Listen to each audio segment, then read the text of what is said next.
অঙ্কটা যেটা দেওয়া আছে, এক ব্যবসায়ী 10% লাভে দ্রব্য বিক্রি করেন এবং 1 কেজির পরিবর্তে 800 গ্রামের বাটখারা ব্যবহার করেন। তার লাভের শতকরা পরিমাণ কত? তো চলো অঙ্কটা দেখে নিই।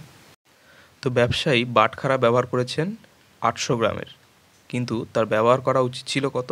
1 কেজি বা 1000 গ্রামের, 1000 গ্রাম। আচ্ছা, এর মধ্যে 10% লাভ বলেছে, তো সবসময় 10% লাভ এখানে রাখতে হবে। তো 1000-এর মধ্যে 10% লাভ অর্থাৎ কত? 1100। আচ্ছা, এবার এদের ডিফারেন্সটা দেখে নাও। মোটের উপরে ডিফারেন্স হচ্ছে 300। আচ্ছা, কতর মধ্যে? 800-র মধ্যে 300। এবার এটাকে পার্সেন্টেজ করে দিতে হবে 100 দিয়ে। এবার 0 0 কেটে দিলাম। এবার এটাকে 2 দিয়ে যদি কাটি, 2 4 যা 8, এদিকে 2 দিয়ে 300-কে কাটলে 150।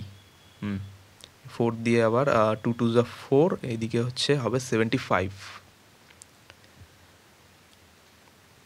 এক্ষেত্রে আমাদের উপরে বাঁচলো 75, নিচে 2। এটা যদি আমরা ক্যালকুলেশন করি, ভাগ করি, তাহলে আমাদের অ্যান্সার কিন্তু চলে আসছে 37 পূর্ণ 1/2%। তো এই হচ্ছে অঙ্ক।